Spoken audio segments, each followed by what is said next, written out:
special that I'm going to interview my dear friend Denisa, whom I met in US and had a privilege to spend a really good time, and looking forward to meet her in Germany soon as well in person. Hello, Denisa. Welcome to Infinity. I'm very glad to have you on this platform today.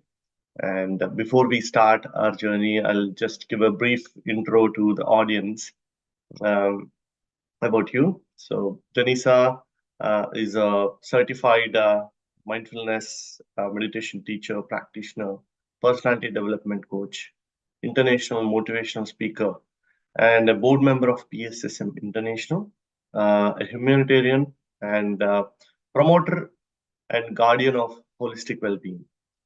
Denisa is a PSSM master and lecturer who has been trained in India by Brahmarshi Patriji himself and Brahmakumaris and many Tibetan monks. She lives in Belgium and works for European Research Council.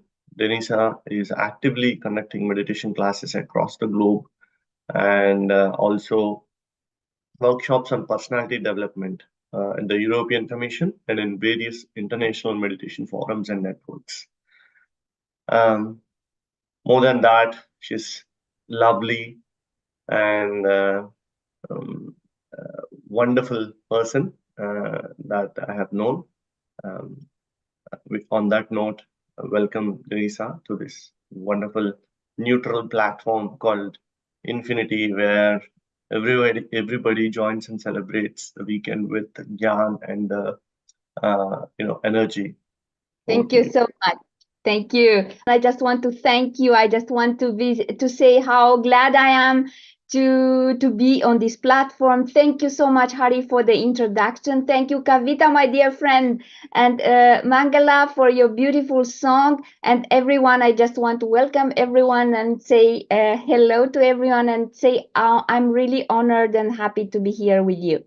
Thank you so much for sharing your energies and vibes. And the magic, thank you so much.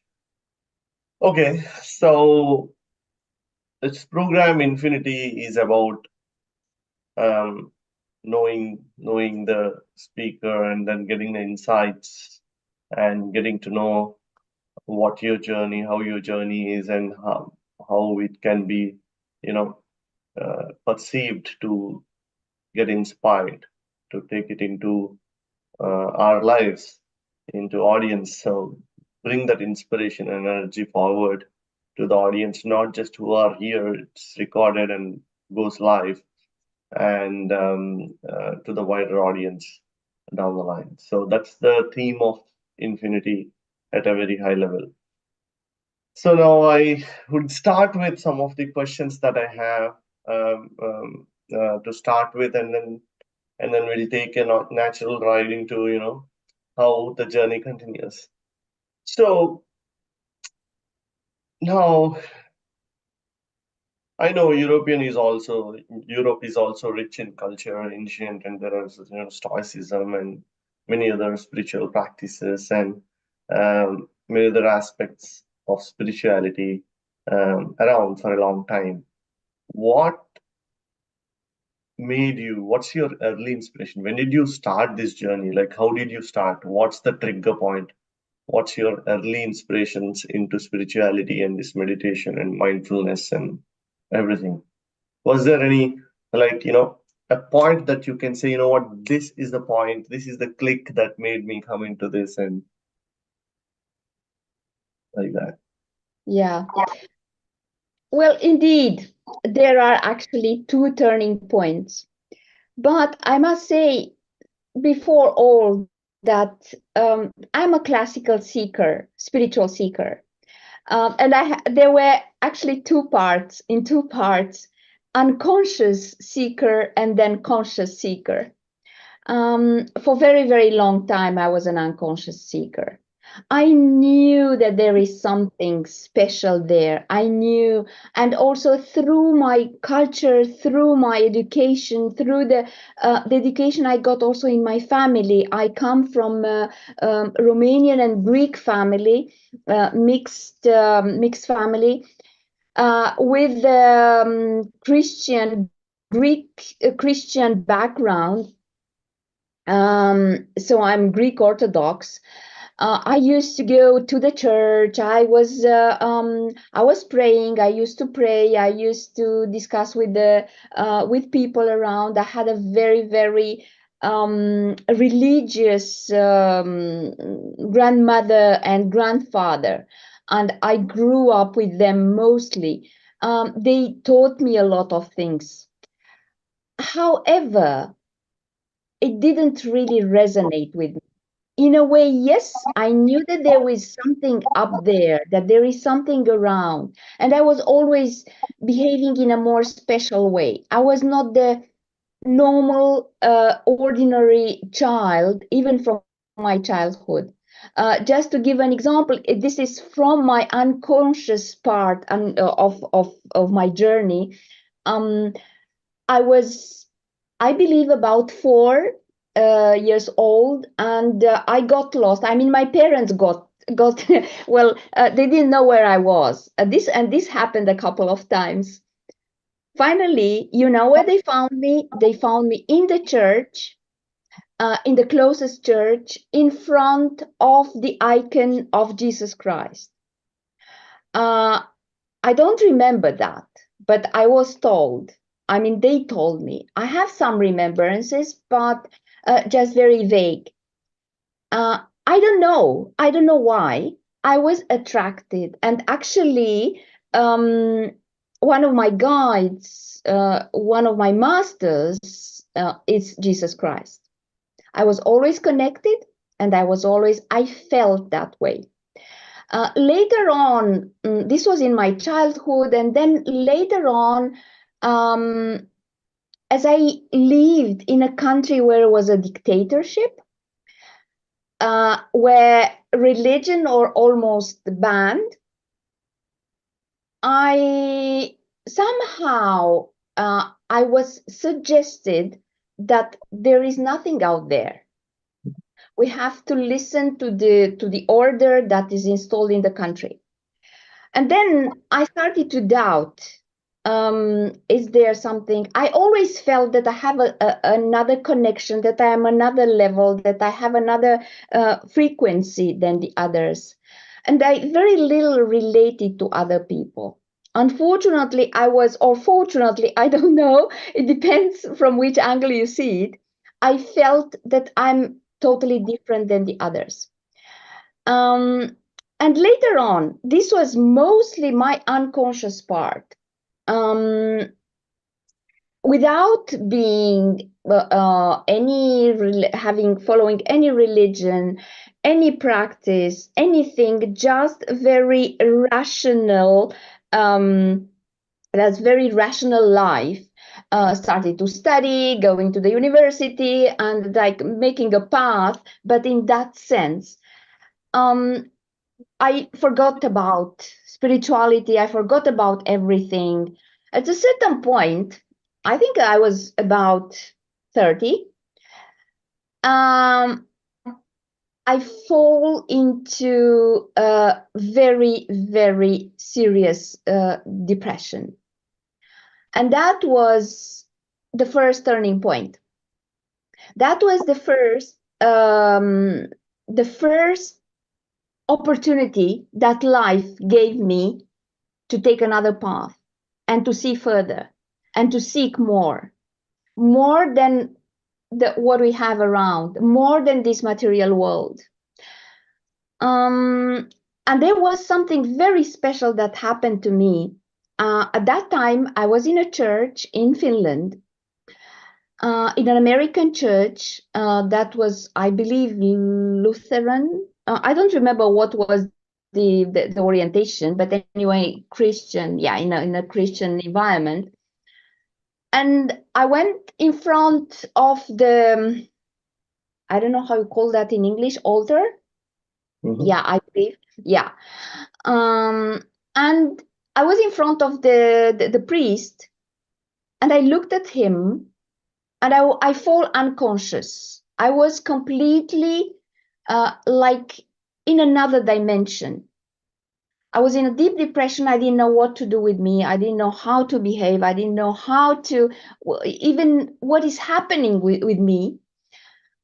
And that point was something that made a shift.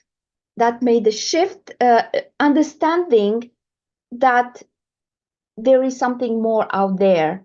Understanding, that was an understanding, that was the turning point of the understanding. So that was one thing. And the second one, actually there is a third one, a very important one. The second one was maybe 10 years later, when I met when I learned how to meditate. I felt like going to the meditation. Actually, it was my son suggesting to try meditation with the Tibetan monks. And I went into several times to learn how to meditate. I didn't know what it was. This was not part of my practice. This is not part of my culture, and it was not that very popular. And I went into that temple, and after having meditated or sitting there, because I could not meditate, I was like thoughts bombarding. I could not focus even for 1 second, for more than a couple of seconds. I had the impression that I'm turning outwards. I had an expansion of consciousness. I saw a beautiful light over my head. And there was something from inside connecting to that consciousness. That was an expansion of consciousness. That was an awareness that came to me, that was very revealing. And in that moment, that was something that I become always emotional when I talk about it, because I understood what it was. And it felt so good. I felt so much in peace with myself, in peace with the world, in peace with whatever may come. And I became suddenly extremely self-confident. You can't imagine how I was as a child, as an adult. I was one of the most insecure, fearful, unconfident, unfocused person that you can ever imagine. In that very moment, after having left the class, the meditation from in that with the Tibetans, I felt like I was floating. I was not walking on the street. I was like elevated, and it was like a sudden confidence in life and it what is going to come. That was another turning point. And the last and the most beautiful, the most wonderful was when I met Patriji. And during those 3 full days that I spent with him, listening, observing, right after I left India, it was right after the when the in 2020 when the pandemic started and when all the borders closed, I realized that he unlocked inside of me such a potential, all the potential in many domains that I had, and it was just locked. And that was my third awakening, I would say, the real one. And yeah, and now I'm continuing my path. Learning, continuing to learn, continuing to teach others. Yeah, so that's That, most of my path. that's wonderful. I can see that, lots of twists and turns from your childhood. And as you said, like, unconsciously also you found yourself at a church, used to be. So that says that it's this connection is natural, this is the destiny that you have, this beautiful work that you had to do. And I loved it. Thank you so much for sharing that. And yes, of course, Patriji and pandemic. I say some to many people, I'm not sure people who are outside the spirituality or in this journey, pandemic has been painful, but for many of the spiritual, aspirants, or for many of us, it's a turning point. Actually, we unlocked many things during that time, so that's glad. Having said that, yeah, Patriji, yes, and you mentioned, meditated with Tibetan monks and then Brahma Kumaris. So you have spent time or been trained or mentored by many diverse spiritual traditions. Okay. So Yeah. what do you think from your point of view, that having seen different kind of spiritual traditions, what's the difference? How do you take it? Like, do we need to think what's right, what's wrong, this is right, this is wrong kind of judgment, or every path is different, or all paths are same? What is your take on these different traditions? Yeah, the idea of being right or wrong, it was not always in me. I resonate or I don't resonate. And I believe that all the masters I have met during my journey um, taught me something. I learned something from everyone. And the interesting thing is that it was chapters, like chapters in a book. I had my Christian Orthodox education and I learned something from it. And then I moved forward. Then I learned how to meditate with Tibetan monks. I learned something from them, but yet I was not satisfied. There was something more that I wanted. And at a certain point, I said, well, I think that's enough for me. I would go back, and definitely I'm not completely detached and I'm not completely like denying, but I feel that the journey was like I went on that path. I learned something that I needed in that moment for my growth, and I moved forward. After that, I had another master that extremely powerful and extremely wonderful things I learned from him. Sri Vasudeva from Trinidad and Tobago, whom I met in Europe on several occasions, and I did lots of retreats, and I learned so much from him. And at a certain point, I felt that well, I don't resonate anymore, or at least I need to move forward. Um, Having all the gratitude inside and having all that, and then I moved to something else. Then I had other um, teachers. Well, I learned from everywhere. I learned from also from Europeans, from Americans, not only spiritual scientists. I'm very much oriented towards spiritual scientists, like Greg Braden, Dr. Dispenza, and many others. Dina Miriam, well, I just love her, and I met her in the US, and many others. I learned from everyone, from kids. I learned from the plants, from the nature, from everywhere. And I must say that that was actually that was it's not that I cling to any. I learn from every and each person and every and each master, and I move forward. Beautiful. That's a pretty good thing in terms of, because people usually get confused, like taking, like, do we need to go or reach out to? We can learn from everyone and everything, and that only advances the spiritual practice. So, yeah, thank you so much for that. So, you're a mindfulness practitioner, so and you teach mindfulness as well. So, I know many people who meditate for 15-20 minutes in a day and then get back into the hectic lives and then get lost in it. So, bringing that awareness and mindfulness into the day-to-day life, apart from, meditation, is important. So, as a beginner, okay, how to bring this mindfulness into, the day-to-day life? Are there any tips, or how to start the approach that you could give to any beginner with mindfulness, especially? It's difficult. It's difficult to bring it, and it's not only to bring it, but to carry it. So through our daily activities.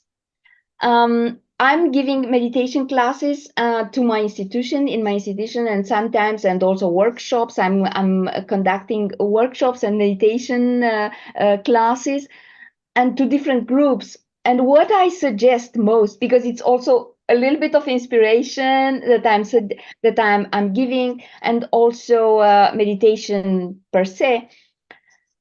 What I'm giving as a advice, being mindful, trying to be aware at least a couple of times, few moments of during the day, being aware um, of the way you feel physically, even starting with the posture. When you are seated, I'm as you and we spend our time in front of the computer so many hours, and just being aware of what you are feeling emotionally, being aware mostly of your thoughts. And what I suggest, there is one tip that I always suggest, like putting some alarms. Actually, there's a like called traffic control in my phone. I put in my phone some alarm.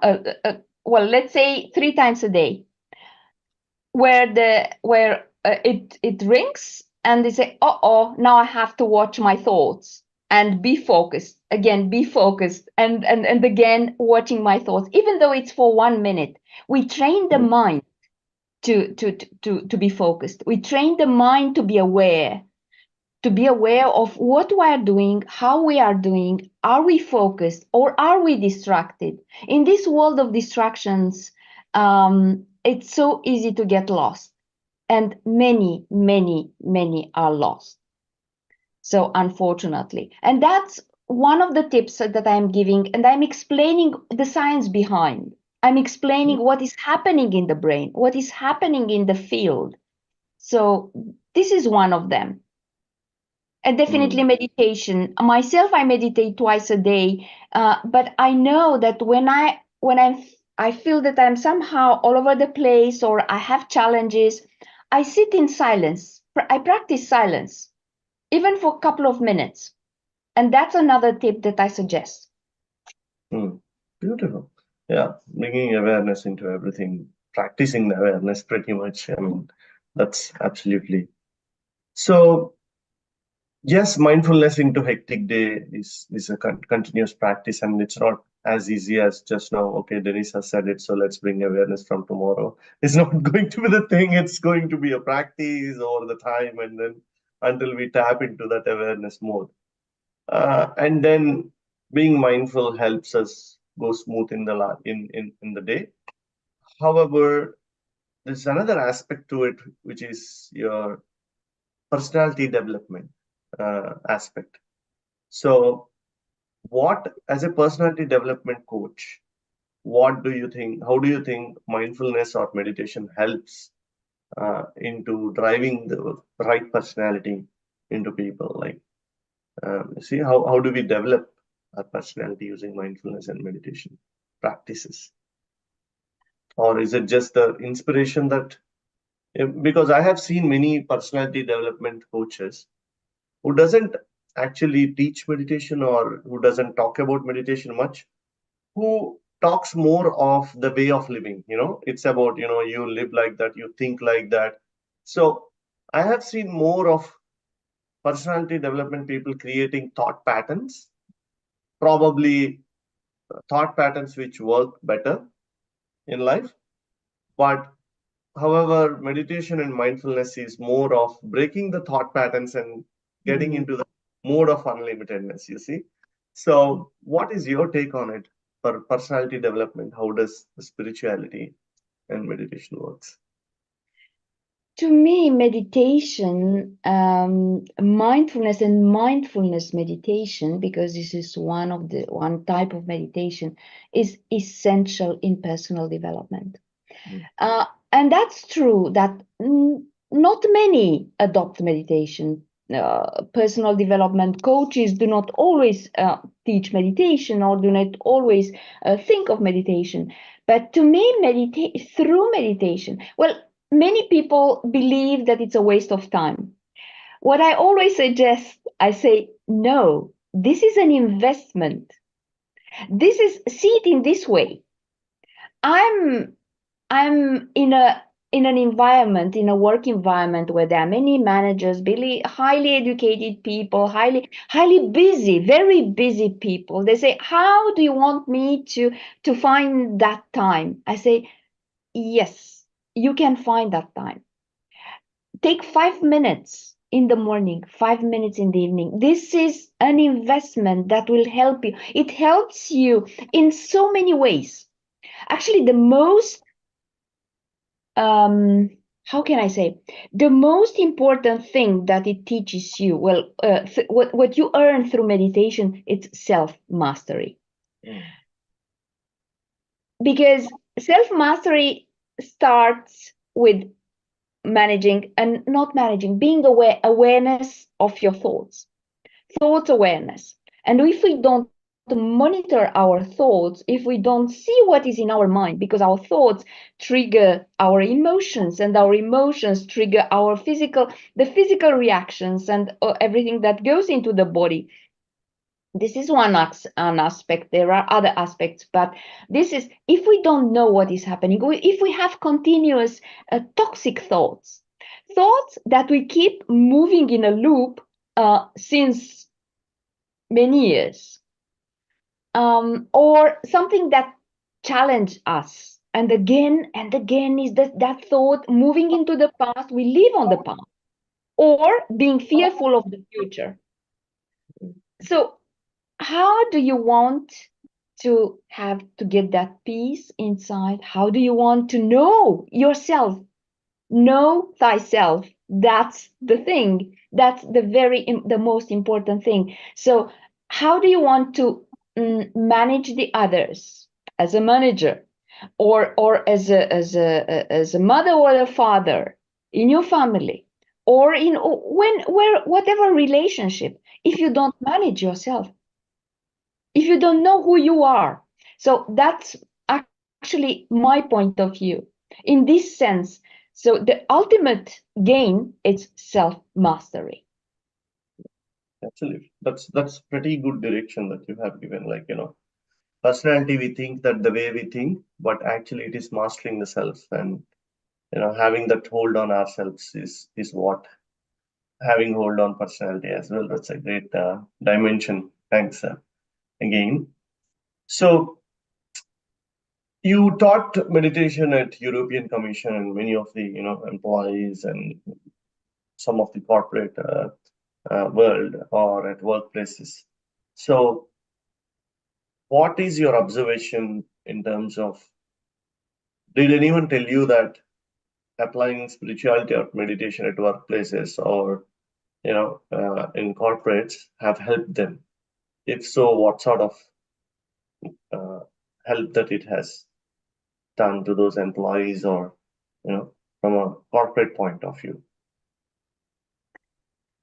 Yeah, Hari, you can't believe how many messages, how many mails I receive from colleagues all around, because I give meditation on a platform that is for the European Union institutions that are spread in Europe. This is one thing. I also did on other platforms outside Europe, but this was not related. That was not in my work environment. So on both of them, you can't imagine how many beautiful messages I receive from people who say, "Oh, I'm so grateful to these meditation classes because it made me feel so relaxed, so." Having so much peace, getting so much peace inside, and getting also this, what you call detachment, but in a way detachment, taking a step back and seeing the bigger picture, and not, instead of reacting or you respond, so the other way. So it's not it's not really something that they observe themselves and they send these beautiful messages, and how grateful they are that they have this opportunity to and this possibility to meditate. I'm guiding about 40 minutes. It's about 40 minutes program twice a week. And it's I'm always trying also to teach something, what well, spiritual practices, but mostly given as techniques, how to manage themselves, how to develop themselves as a personality, as a person, and that's more acceptable in the work environment. And it is incredible how many people join, and I'm very grateful. And this is actually my contribution. That's my contribution to people around me. That I try to teach them. I try to teach them meditation, and I keep alive these sessions as much as I can. Plus the workshops that I'm giving every second week. Every second week, I'm giving workshops on different topics where I also include meditation. Yeah, that's absolutely. That's one aspect where I think the whole world should understand that meditation is not just some philosophy, but it has to be brought into workplace as well. So it benefits everyone. And you're doing amazing work already around that. So appreciate that and thanks. Thanks much. So yes, we are there any in this journey, either while doing the practices in spirituality or while doing this work, what are the biggest challenges that you have faced in this path? Are there any, or after you became spiritual and then you're meditating, teaching, and doing meditation? So, are there any biggest challenges and how you face them? I must say that I was always challenged with lots of traumas in my life, with lots of loss, what I call loss. Well, with lots of turning points, taking another path, trying something else, doing that, the other. It was not an easy path. All the time challenged. There was a time that I still remember where I was like asking the divine, why all this coming to me? Now I'm very happy and I smile back, saying that it had to happen to be here.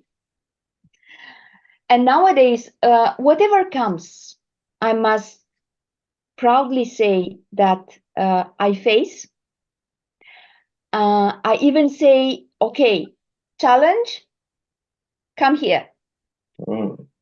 I sit with you, we talk together, I face you, I do what I can humanly. I get lots of inspiration and lots of intuition. I'm a very intuitive person, but I guess I already was since I was a child. But then I also developed the intuition, the connection. I know I'm guided. I know I'm protected, and that's it. I have absolutely no fear moving forward. And one thing that is a little bit maybe, as I'm a very how can I say? I like people around. I like exchanging. I like talking to people. I must say that since I took this spirituality path in a conscious way, I'm more and more lonely because I don't feel that I resonate with people around. There are few people. And that's why I stick to my family, to my PSSM family, because that's the family that I resonate most. And that's something that's from time to time it makes me feel sad and I feel a little bit lonely, but that's okay. That's okay. Yeah, That that's may it. be the biggest challenge that I have currently. Well, that's pretty good to know about that every one of us have challenges, obviously, and then how we faced and the way that you sit with the problem and then talk to it and then solve it is something that every one of us has to approach instead of running away from challenges and problems. We have to face them and stand in front of them. So that's a good message for all of us. So, having said that, there's a lot of spiritual work that's happening around the world right now. What do you foresee into future? What do you think the shape of spirituality would be in future across the globe?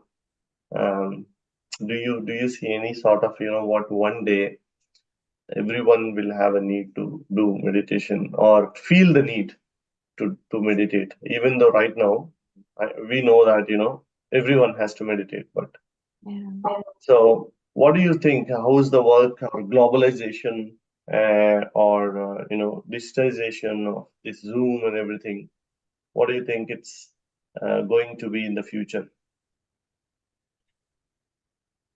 um I really can't see how the world will move forward, but what I wish, and I do my best, and I also join other groups, that we have to turn people around, and not to convince anyone, but at least to make them try and teach them meditation, take them into the meditation. I believe that every single person should be a meditator, every person should be a vegetarian, every person should practice to have spiritual practices.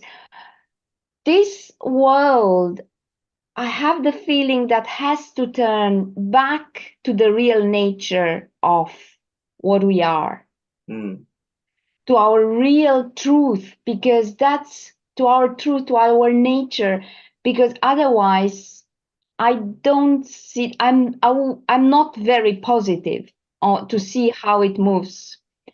yeah. Um, so we maybe we who are a little more conscious about it are doing our best, and we have to uplift the energy, we have to uplift the others. I'm very much busy and I try to get engaged more and more in teaching the young ones, the Mm, very young ones, to stay away from distractions, to be more into the nature, to get connected, to get back to the nature, to their real nature, and to get to know themselves, because they are lost in everything that is around, that is distracting us. So that's my point of view, and that's I'm doing actually my best also for people around, uh, because I see so much yeah. suffering Yes. around, but mostly I try to move towards the young ones, which is not very easy. Yeah. No, absolutely. That is good point that you teaching meditation to the young ones is very, very important because sometimes I feel so fortunate that I started meditation when I was young, very young as 4 year old. So that's one great thing that has been driving me in this path. So that's that. And another point that you highlighted that now this generation has a lot more distraction than uh, past generation because of digitization. Like we didn't have smartphones when we were young, so we used to go out and play. So now it's different. Like the whole world is in this small instrument where we look into the gadgets more. So and this work that you're doing and Infinity is one such part of that grand work as well, bringing your knowledge and spreading it forward. So that's great. So I think before we go into the Q&As, if any, one last question is, uh, what is one thing that you always remember, something that drives you every day, um, and your message to everyone? Two questions in one. Two questions, two in one. Yeah. Well, if there is one thing that I remember since I met my dearest Master Patriji, is that with every single person have this chance and this chance, I would say, this fortune to meet a master, whoever may be. Every Mm, and single person is a master. I met Patriji for Mahashivratri in Hyderabad, and that is overcoming. Well, the meaning of this celebration is overcoming darkness and ignorance, and I think there was a deep meaning there. Why? In that moment, why I was drawn into that, why I went there without knowing where I go. So I wish that every single person would meet a master, its master, to help him or her overcome darkness and ignorance. mm, And this is something that I always come to my mind. And maybe that's also the drive, that's also the engine inside of me, that I'm going towards people, trying to teach, trying to inspire. Many young people say that, wow, you inspire me. I don't know whether they will take something with them. If there are takeaways, but then it's the implementation. yeah. So that's one thing. That's the thing that I wish. And the message. For the message, I would have three important things that are very important to me. Time. Time is the most precious asset that we have at our disposal.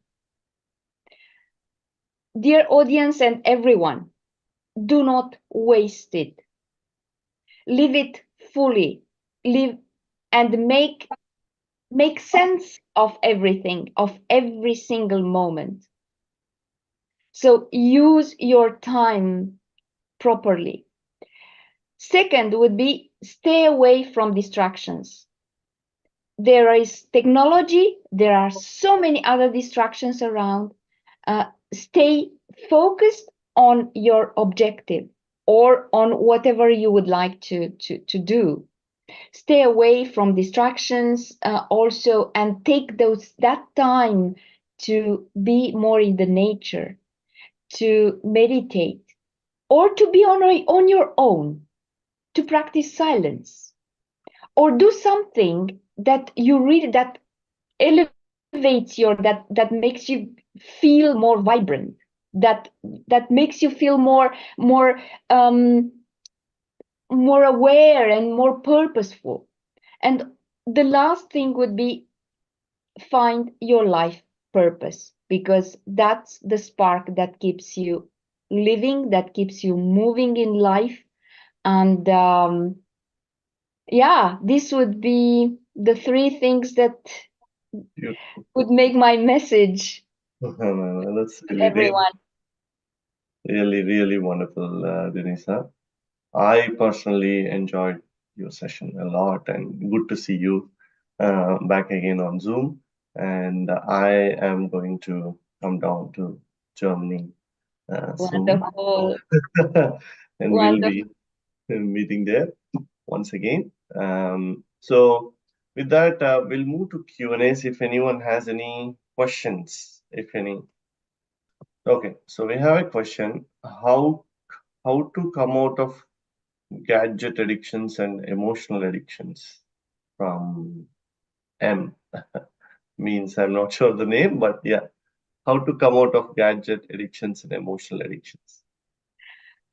That's not an easy thing, but you have to strengthen your willpower, because gadgets, uh, like, put them away. Try to educate yourself, to teach yourself, to have slots during the day, to take a slot that nobody will disturb you.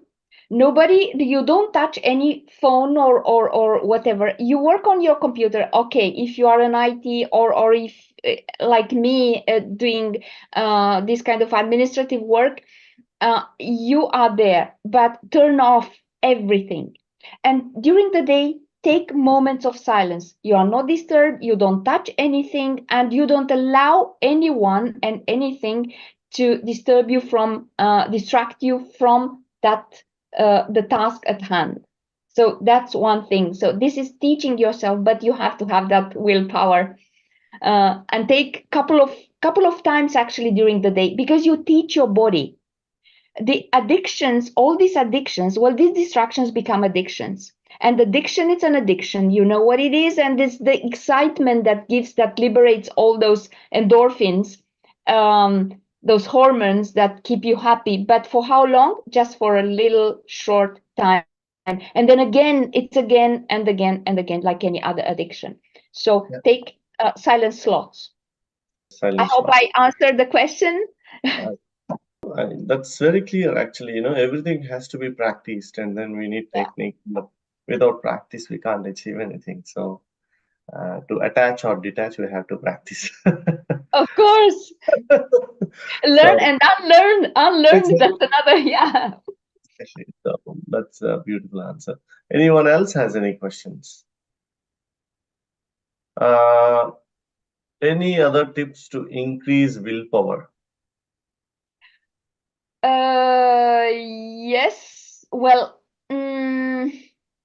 set yourself limits, I would say. Like, for example, what I do, I have routines, and I am committed to my routines, like morning routine, meditation.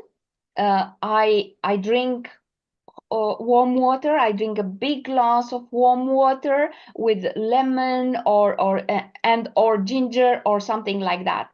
I have that, and then I go out to breathe. I do breathe or have a walk, a very fast walk. These kind of things. Like, start with small things and commit to it. Do not see big from the very beginning. If you are not the person to exercise, just go for a walk, 5 minutes, or just breathing. I'm not saying that you have to start with half an hour or even 1 hour. 5 minutes. What it is, 5 minutes? Okay, so that's the thing that I'm actually and in this way, little by little, you strengthen your willpower. And after you have done it, congratulate yourself. That's reinforcement of the willpower because it was a power. Yes, absolutely. So that routine and discipline is something that if we bring into our life and practice on 3-4 things, it spreads across. That awareness and consciousness spreads across other aspects of life as well. So yeah. Yes, and there is another aspect, that this discipline, that's the way you teach also your children. Yeah. It's not only for yourself, but the child will see you doing those things, and for them it becomes natural. Yes. So this is for you, but this is also for the others around you. So thank you, Denisa. Thank you so much for joining us today on this program. It's a great privilege and honor and a pleasure to interact with you today from my side. And we'll see you soon in 15-20 minutes. Thank you. Thank you so much for inviting me. Thank you so much for having me. And it will be a pleasure and a privilege to come back. And see you very soon in Frankfurt. Yes, thanks. Thank you.